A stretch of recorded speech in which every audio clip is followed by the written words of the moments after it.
Hey, it's Amy, and I teach you how to make money with your art. I am here with my friend Christine, who I am so excited to have here with me today. You all know I'm from New Hampshire, and my friend Christine is from New Hampshire as well. We have never met in person yet, but we will be doing that sometime soon to have coffee, probably, and talk about art. But I am so excited to have Christine here. She's an amazing portrait artist. And I'm not going to say too much right now. I'm going to let Christine introduce herself and tell us a little bit about her, and then we'll dive into it. So go for it, Christine. Hi, Amy. Thank you so much. And thank you for inviting me into your group. This is fantastic. Thank you. So I am an artist, but primarily known for my portraits. I love to do animal portraits. That's my absolute love. I do people portraits as well. I find that they will tend to complain more than the dogs. So I tend to gravitate towards the dogs. But it really is a love of mine. And I absolutely enjoy knowing that when I create a portrait, whether it's, just because somebody wanted their kids done, or if it's a memorial portrait of some sort, when the recipient receives it, and I get it, and I don't always get the feedback on that, but when the recipient receives it, the greatest joy is knowing that I brought some joy to their life through Absolutely that portrait, so that's what I do. I also teach people how to create art, how to create joyful art. I'm very focused in on creating art that is around animals, primarily dogs, throw in a cat here and there and other animals, people, and especially nature. I'm really, really diving in, especially where we live in New Hampshire. And it's, wintertime sounds really great when it's like October and you're sick of the humidity. And then comes January and you're like, when is it going to end? And so right now, as we're still, I'm in my fleece and my turtleneck, and as we're waiting for spring to eventually get here, flowers come into my mind, and I am constantly revisiting. I take thousands and thousands of photographs of flowers every year so that I can eventually use them. And I'm actually doing some new pieces that are based on photographs I took back in like 2006. So wow.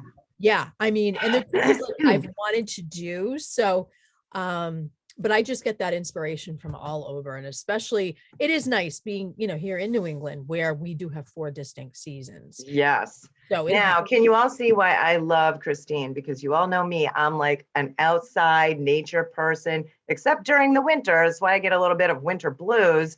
Yep. And most of you know that I have made a lot of money throughout the years with my portrait drawings as well. My biggest love is creating my acrylic paintings, but I have sold numerous portraits throughout the years. So that's why I'm so excited to have another friend on here that does the same thing with portraits. And I know what you're talking about, Christine, with the excuse me, we both have a little cold here, so fair warning if one of us is coughing. I know what you mean as far as the customer or your collector. Like when you get a commission for something like this, people can be very picky about, how they want that to come out. In the beginning of my career drawing portraits, and my medium was charcoal, still is, if I do one. Yeah, it was a little bit stressful for me in the beginning because like, oh my gosh, they need me to change this, or they need me to change that. I think some of that in the beginning is just getting used to your craft and working on, gaining some experience and confidence as an artist. But then, throughout the years as they rolled by and I created more and more portraits, I wish I would have kept a number on how many, because it's a lot, right? Christine, you probably do. It's like drawing away. Yep. But it gets easier. It gets easier if it's something that you love to do. And Christine, I totally also understand how special this is to the recipient, and how, you can make someone cry when they open it, right? Because it's so happy tears. It is just something super special, that, you're drawing in and creating a piece of art that's making a lasting memory for someone forever and ever. Amen. Right. I mean, I had someone, a collector of mine from like 26 years ago, just at the beginning of this winter, send me pictures of her portraits on the wall and said, Amy, I just want you to know these are still hanging in my house. And I was like, oh my God, thank you for sending this to me. It's just amazing. Like the trickle effect, of just giving these memories. So, yeah, I'm all about helping you make money with your art and inspiring you and empowering you with creative possibilities on how you can do this. Even though we are talking about portrait drawings with Christine, you can apply this to painting. You can apply it to any craft, arts and craft that you do to build an online business, whether you want to sell a couple of pieces, you want a side hustle, or you want a full-time gig. Christine, what have you done with your portraits? Would you say that it's a side hustle, it's been a full-time gig, or? I would say for the long game that I've been playing, it's been a side hustle. And going back to, I remember being 19 years old. Actually, I remember being much younger than that. And I would do portraits for family and just send them off. And, and one of the first portraits I did could have very well derailed me. The woman, I was working at a bank, and the woman, it was my gap year in between high school and college. And she had given me a portrait of her father, and the face, like the head was like this big in the picture. And I was more afraid of being like, oh no, I can't say no to that, because, what kind of an artist am I? Right. So I decided to try and draw this, and it came out horrible. You just can't see. And that was something I've learned over the years, to be able to say, sorry, I can't, if it's just not a good reference photo. If the person is no longer here, then obviously, and there's no other photographs. So I've learned a lot from that. And she yelled. It could have been one of those times where I'm like, I am never doing this again. And I'm glad I didn't fall into that, because I knew that my abilities were very good. And I'm like, I was very confident in, I could do this. So for a long time, it was my side hustle, but it would take so long to do them, because I think in the back of my brain, I was more concerned about, oh no, are they going to like it? Oh no, are they going to like it? Oh no. And, now I'm just like, you're going to like it. And it's because when I'm looking at it, whether it be an animal or whether it be a person, if I fall in love with the portrait as I'm, finishing it up, I know they're going to love it. And one of the things that I have as my motivation is, especially, I'm the New Hampshire State Police canine portrait artist. And I even have a little plaque. It's behind me, but I have a little awesome plaque from them. But I always love to say that I can make a state trooper cry. And I do, like all the time. It's great. Right. Right. So, and these are, big, burly for the most part. I've done some, for the women as well, who have been canine handlers for the state. And it is so gratifying. And they come to me now. And I originally started doing them for free, because my grandfather was a state trooper, wasn't a canine handler, but he was a state trooper. And I wanted to give back to the police community here in the state. And that was the way I figured I could do it. And, but bringing that, bringing the portrait to life, and seeing their, like, and sometimes I don't get to see it myself. So I rely on someone to, hey, let me know how the recipient enjoyed it. But it really is, I call it the tear factor. And I'm like, okay, did they cry? I just need to know, did they cry? Right. Almost, they were holding it together, it's like, and it's great. But it really is, it's something that I feel like I was called to do. And, I was given this ability to create portraits, and I can't waste that. I can't like put that Right. aside. Right. I think all of us as artists, like we create art because it makes us feel good, right? And if you feel that inside and it's something that's inspiring to you, it may just start off as a hobby or whatever, but if it's something that you really love to do, there are numerous ways that you can actually make money Oh yeah. doing something that you love. Yeah. And I like the fact how you brought up the story about the little picture, because that's happened to me numerous times in the past as well. So listen to Christine, and that is a good pointer for all of you who are going to take on commission portraits.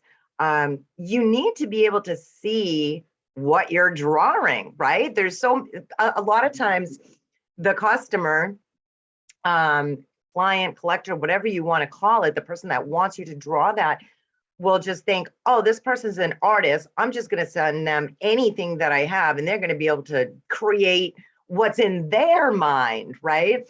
Right. So use this little tip from us and make sure that if you accept a commission, you state you need to send me a clear photo that you took or that you have the rights for me to render into a creation.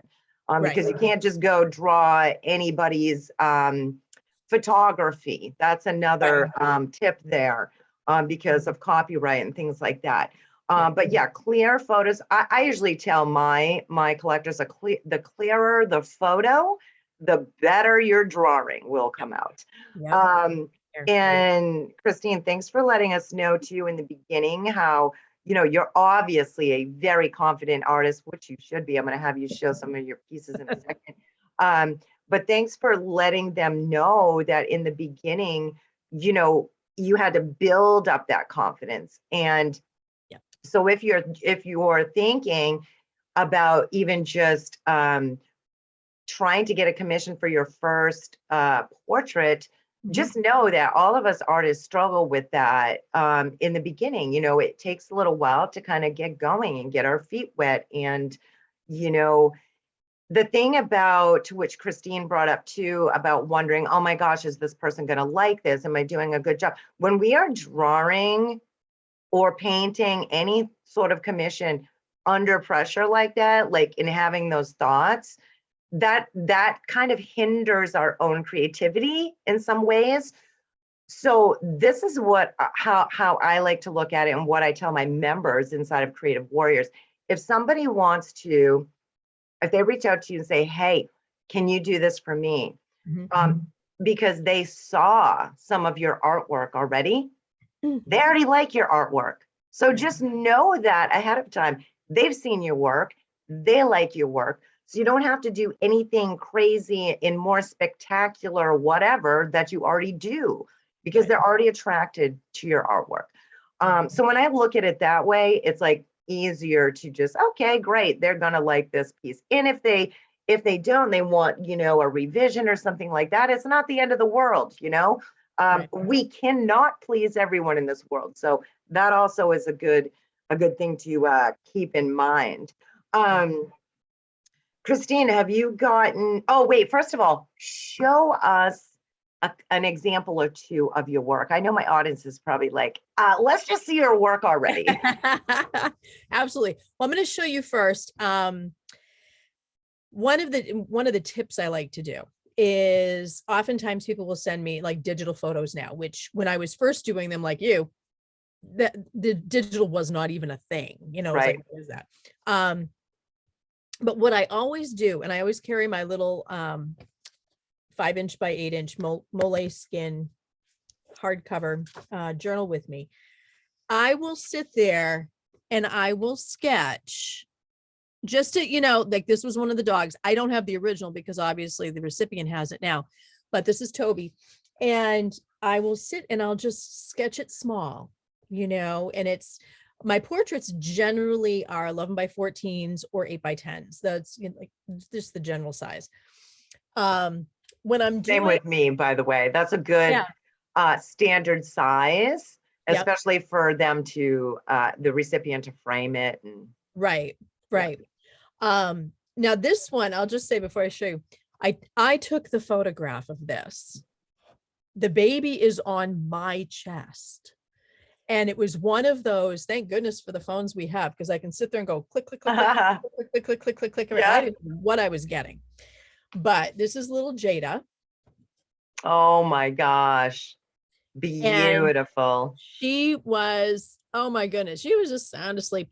She's actually grasping. That's my, I still have that gray sweatshirt. And I loved her sweater. Absolutely loved her sweater. And it was very abstract as I was working on it, because you're like, the eyes are going crazy. But I printed out, this is just my favorite paper, which is a Stonehenge drawing paper. And on my computer, I printed out this kind of a raspberry pink background because I wanted it to complement her skin. And it also provides that middle ground. So you're not starting with just the white piece of paper, which is what this white border is. It's Wow, what a good point there. it's just, it's so fantastic. So we've got that. And by the way, I just love the detail in the sweater, the baby's hair. I mean, you're spectacular, Christine. Nice job. you know, this one is of my grandmother. Beautiful. Love it. The colors are kind of going out, but I took this photograph of her as I can see the resemblance, by the way, the nose and wow. Yeah. Beautiful.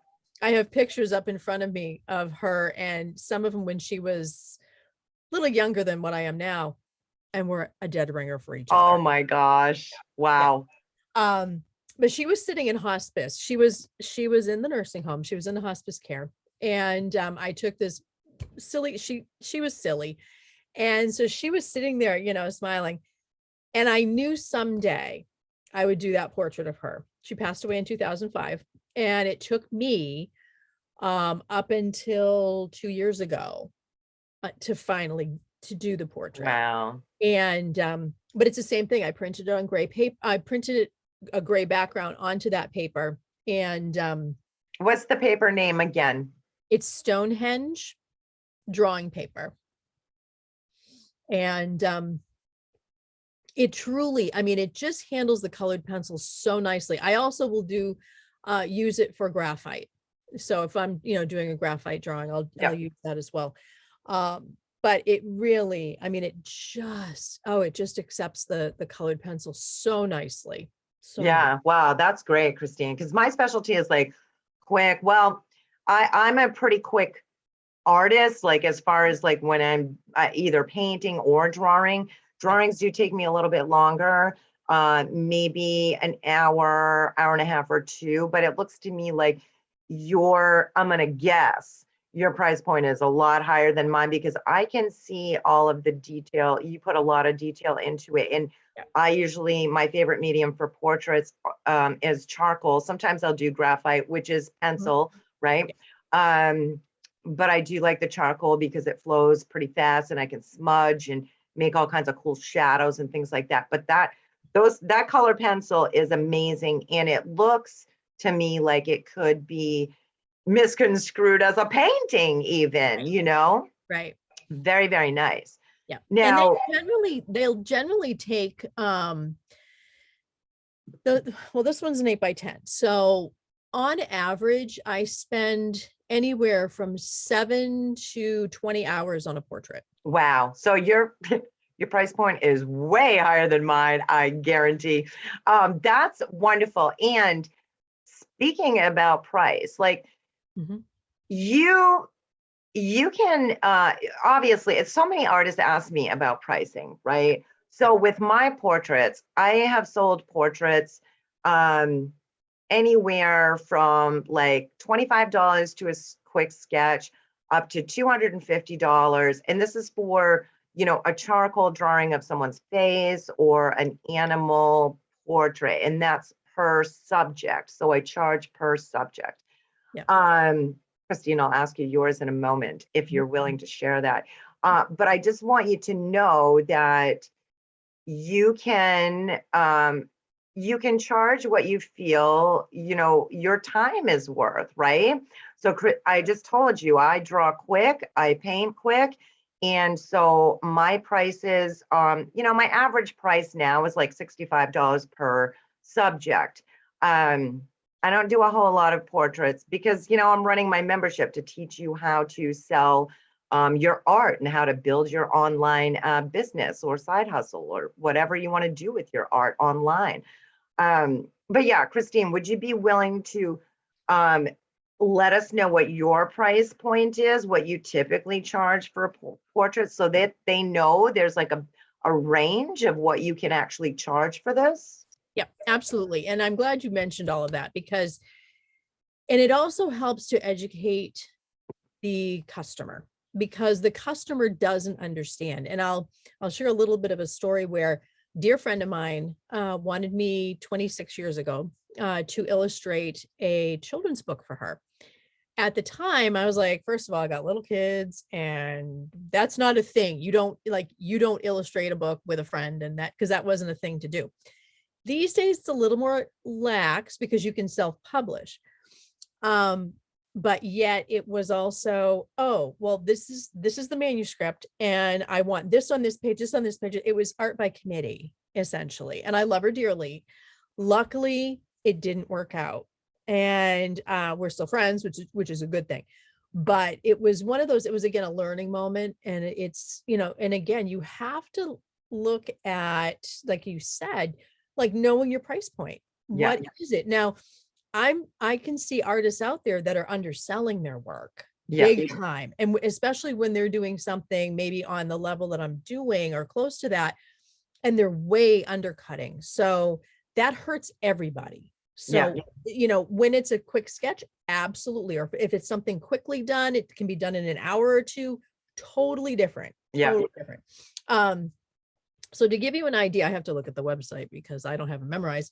But my 11 by 14s, if I'm doing a colored pencil pet portrait, and this is unframed, I do offer framed, although I'm backing away from that due to an inability to get the frame that I normally use. Yeah.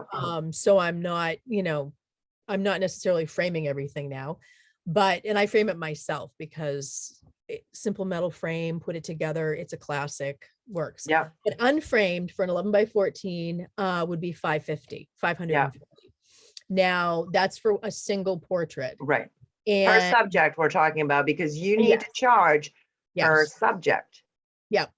Now, if I have two, those with it being unframed would be 650. So I tack on an additional 100 if it's an additional, subject on there.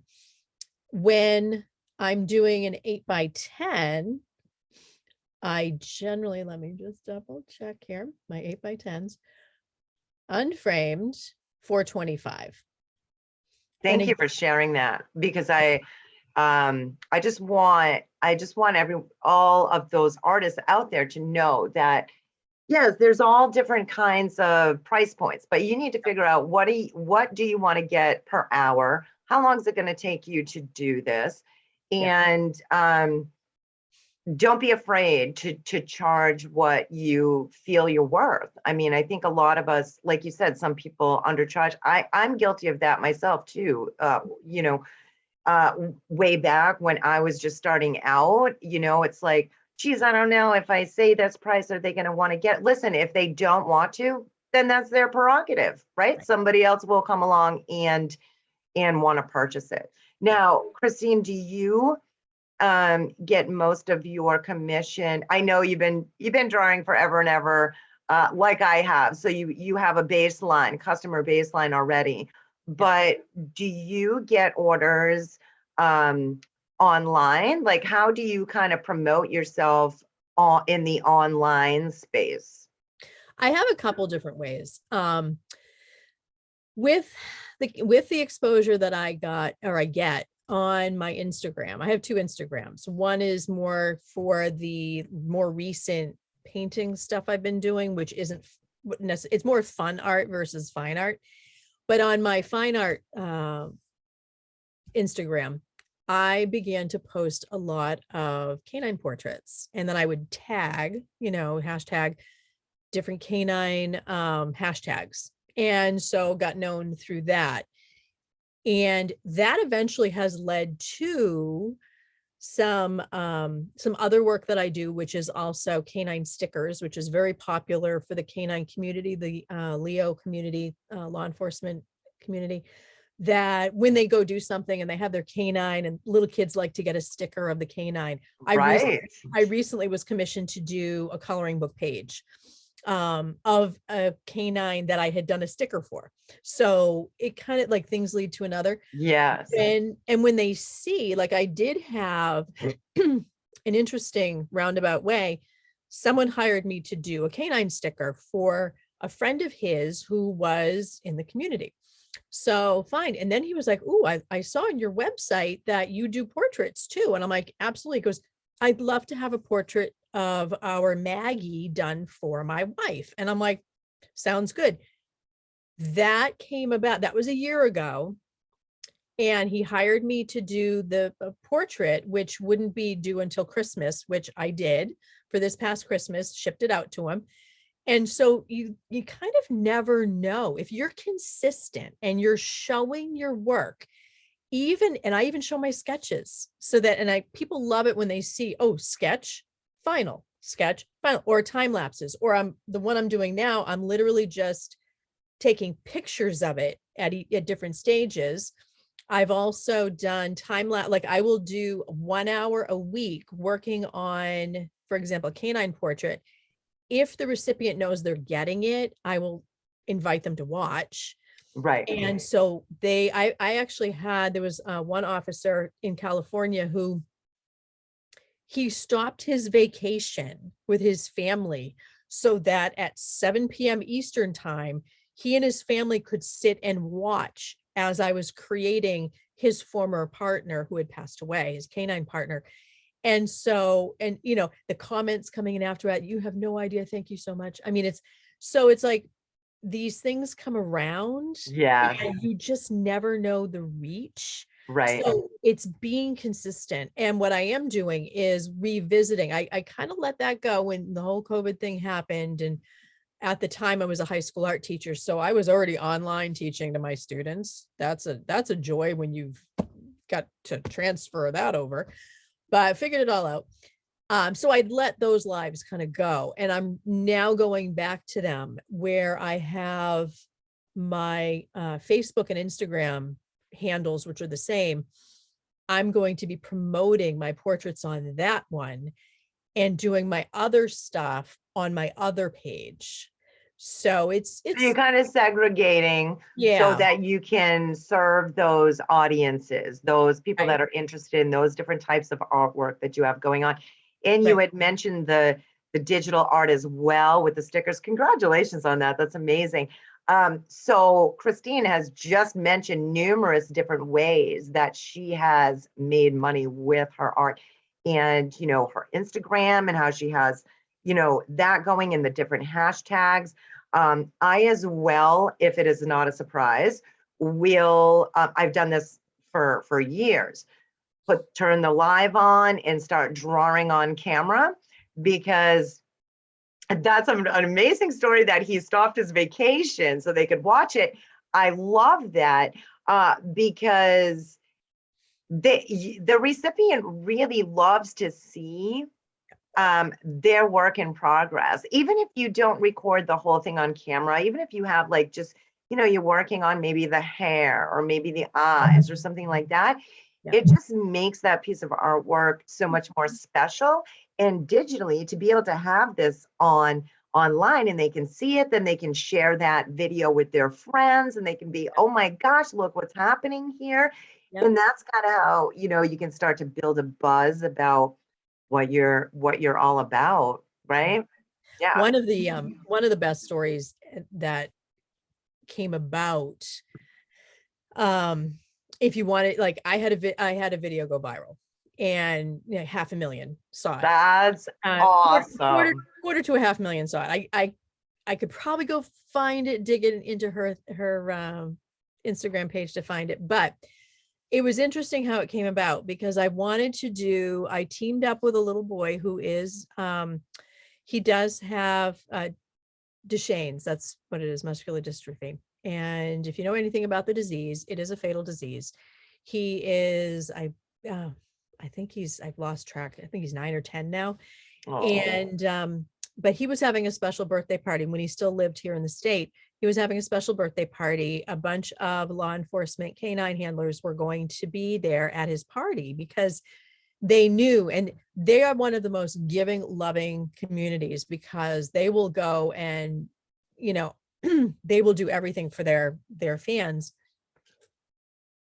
So they had this, I couldn't be there at the birthday party, but I ended up teaming up with him and we decided that I was going to create a portrait. It was going to be from him, but I was going to create a portrait totally for free. Okay.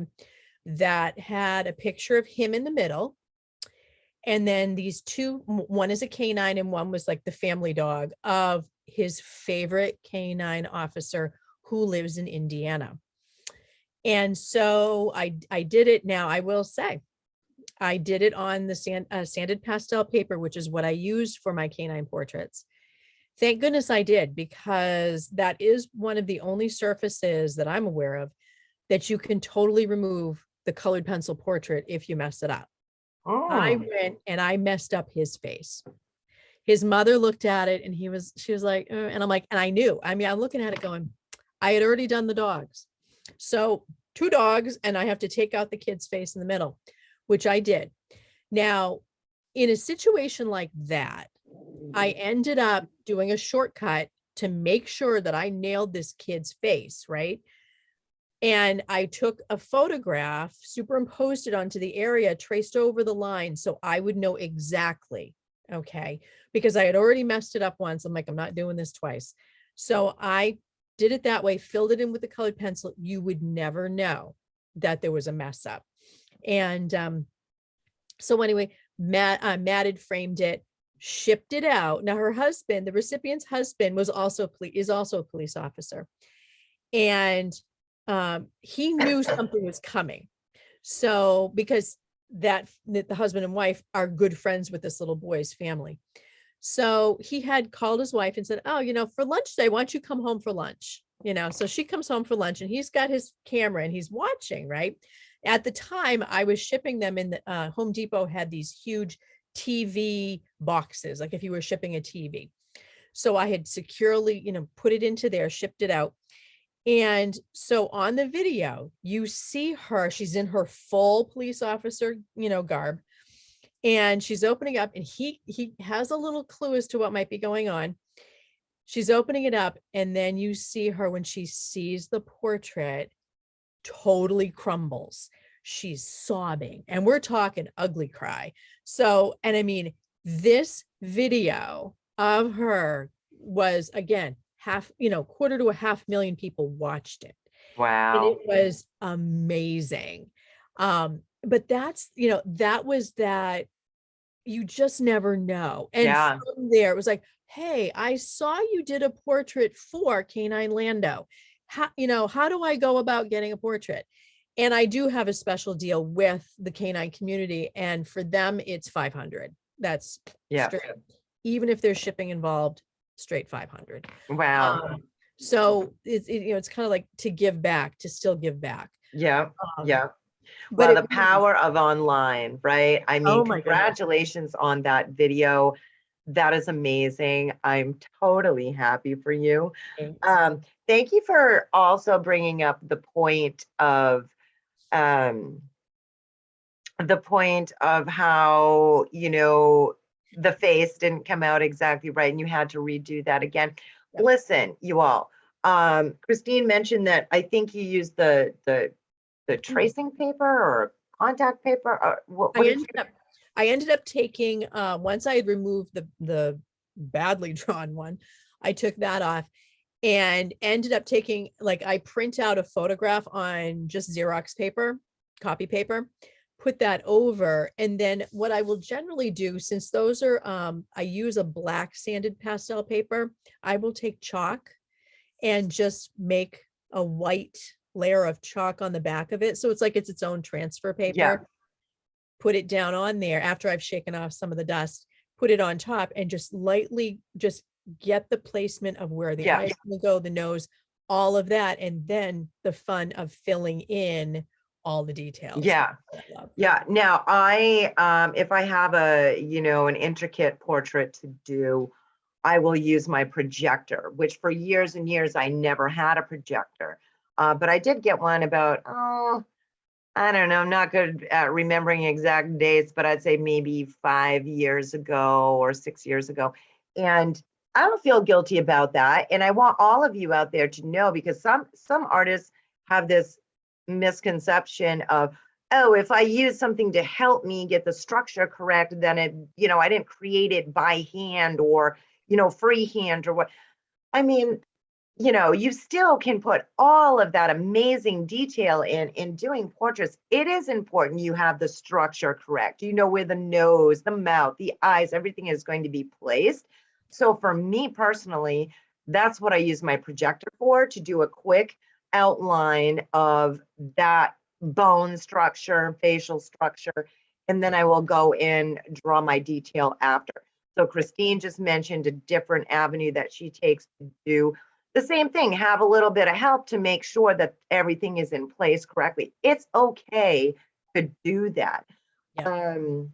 And I have to piggyback on that, because early on in my art career, and I was doing, shows outside and doing that, there is a level of art snobbery that's out there.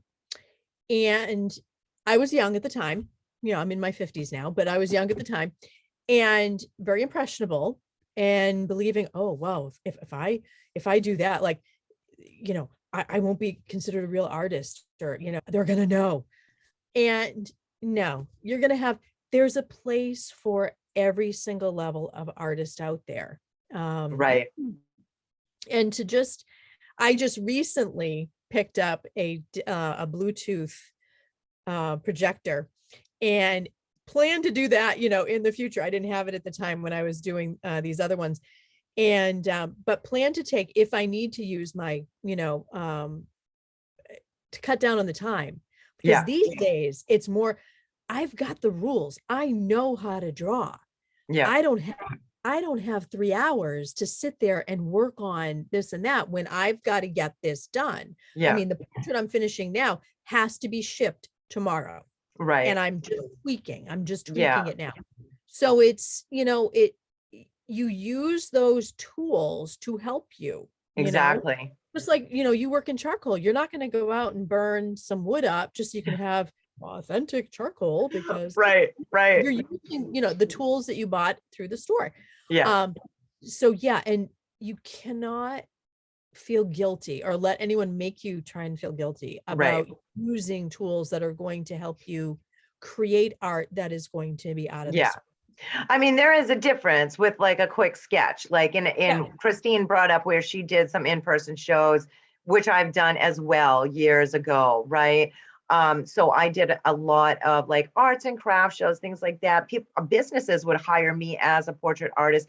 People getting married would hire me as the entertainment to draw portraits of their guests, different things like that. Like I did it all, right? But so you cannot, when you're doing it in person, you can't like get the projector out and do this. And so if somebody's sitting there, you're going to be doing a quick sketch. So give yourself some grace, it's not going to come out 100% completely detailed like what Christine showed you a little while ago, right? So there is a difference. So if you're doing something in person, you have to adjust your pricing for that. It's going to be a little bit lower because it's a quick sketch of an in-person, someone modeling for you. But, if you're taking these pristine orders, like what Christine is doing, then yes, I think your price point is spot on, Christine, with the beautiful work that you do. That's color pencil. It is extremely detailed work, and it is just amazing. Now I know you said that you ship some pieces out framed, some unframed. You're kind of moving away from the framing.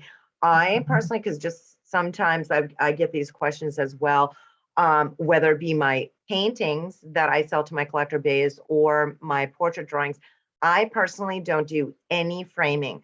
Where I'm selling online, they, get the orders, I draw them, paint them, ship them out. Or if I'm doing an art show, everything is pre-done for my paintings. Here it is, like this, the flowers back here, for example. Yep. And I ship it out as is. Now I let my collectors, when they receive the piece, to frame it themselves. It's going to be cheaper for you to ship. And it's going, the recipient's going to be able to get that professionally framed if they so choose to match their home decor. They can pick out what their taste is for if they want a wood frame, if they want a, metal frame or whatever. But like I said, my price point is a lot lower than Christine's, but I'm a quick, fast, let's draw or paint this quick and make a quick sale. Christine's more detailed, and I can see where you have taken the time at your price point to do some framing. But the reason I'm bringing up the framing is it's really a personal choice as an artist if you want to do that or not. It is going to take more time. It's going to be a little more money, which your customer pays for, by the way. Same with shipping, because artists ask me all the time, what do I do with shipping? How do you either put that into the price of what you are selling, or like what I do is I tell them, this is how much it's going to be for shipping. This is your artwork that you're purchasing, and this is your shipping price. I also combine shipping if I do an art show with a bunch of paintings. I've had numerous collectors that order, purchase and claim more than one piece. So I combine shipping for them. And yeah, it may come out a few dollars more or whatever, but I figure it all comes out in the wash. But so yeah, I mean, I just thought that was kind of cool to bring up the shipping, because some people do wonder the framing and the shipping. Sometimes I get, questions about that. And thanks for letting us know too, Christine, how you online show your work in progress. You showed, like you did with us. If you missed the beginning of this video, go back and watch again, because she showed us a quick sketch in her sketchbook of a portrait that it's already gone. She's already shipped that off. Right. But so she'll let people online see her the steps that it takes her to create these pieces. So I think that's important, Christine, to let people into your world. And it does also help because you had mentioned earlier on in our conversation about how we need to educate, or how our customer collector maybe doesn't understand. There's so many people that do not understand, if they're not artists, how much time is involved in creating a piece, or what is involved in creating a piece.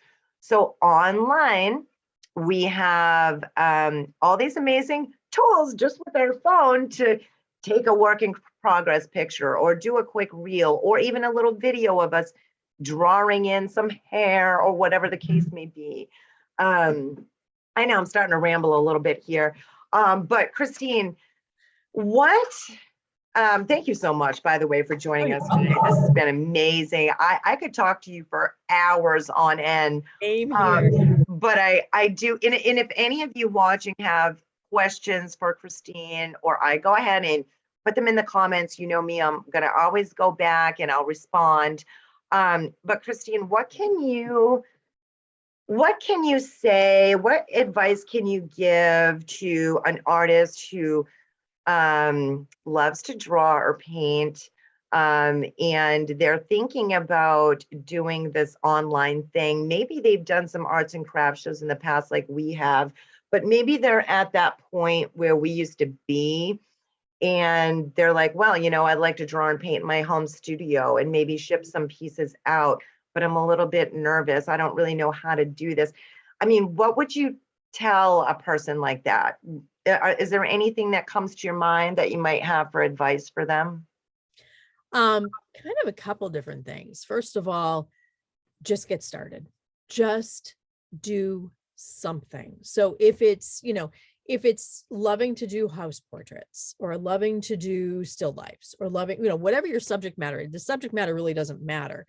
But whatever you love to do, just get started and do something for it every single day. So even if it's just a quick sketch, like I got stuck yesterday, being out of the house for about 3 hours, but I had my sketchbook with me and I was in a situation where I was waiting. So perfect. And I could sit there and draw and I could sit there and work on some other stuff. So I always have something with me that I can be drawing on.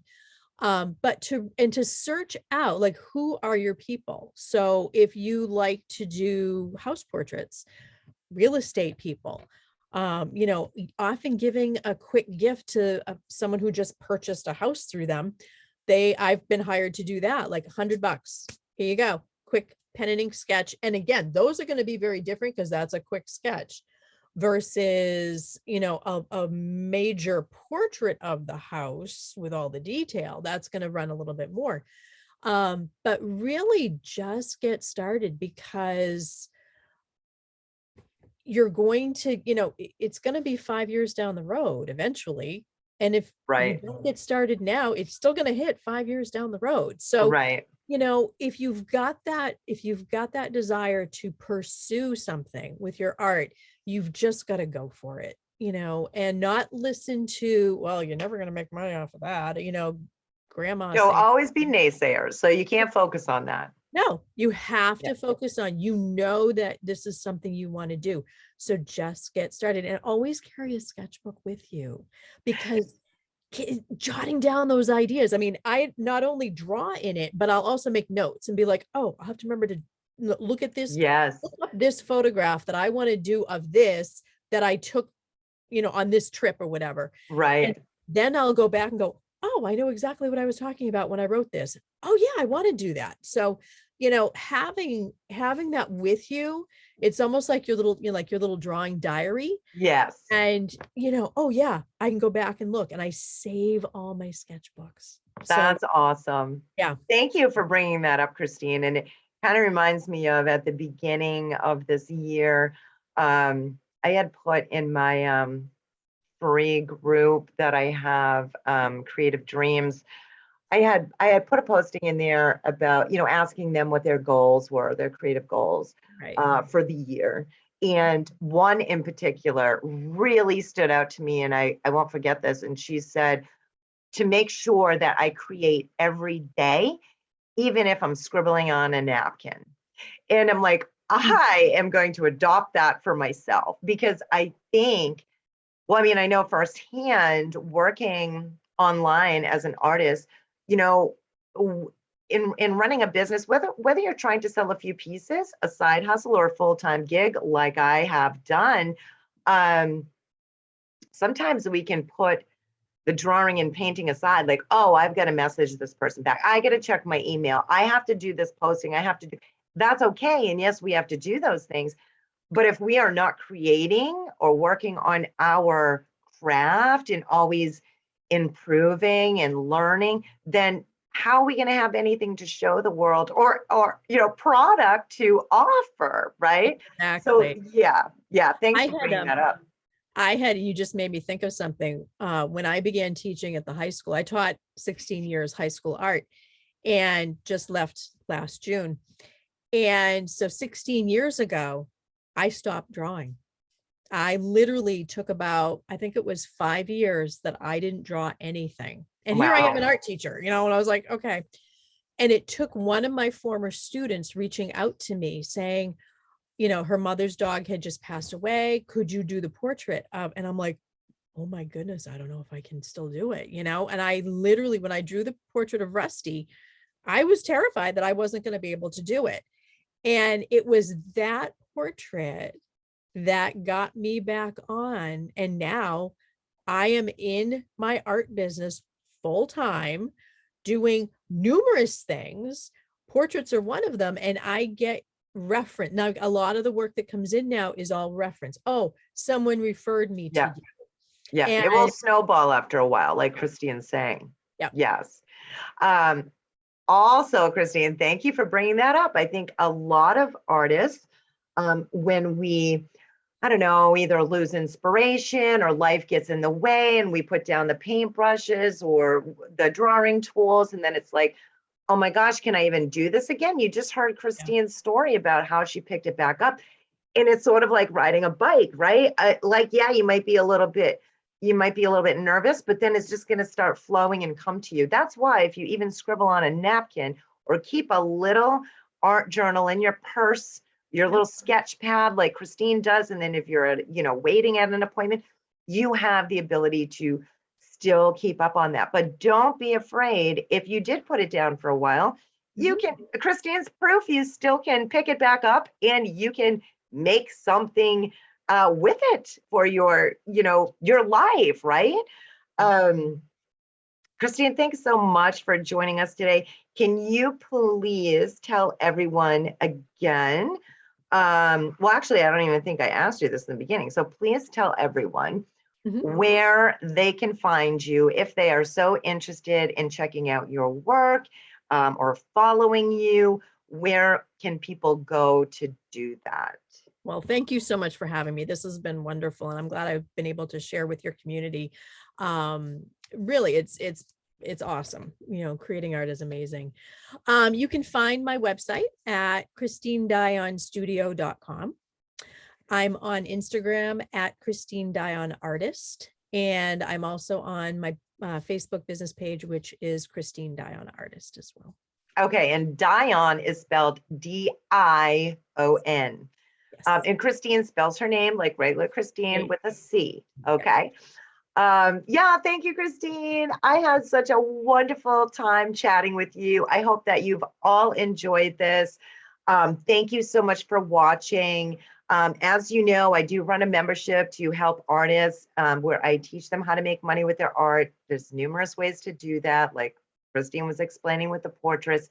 I do open the doors to Creative Warriors 2 times a year. So make sure you keep your eyes open for that. Get on my wait list. You can do that at amyparkerart.com or just go ahead and ask me on here. All right, Christine. Well, I hope that you have a wonderful rest of your day. And I will talk to you soon, my friend. Okay.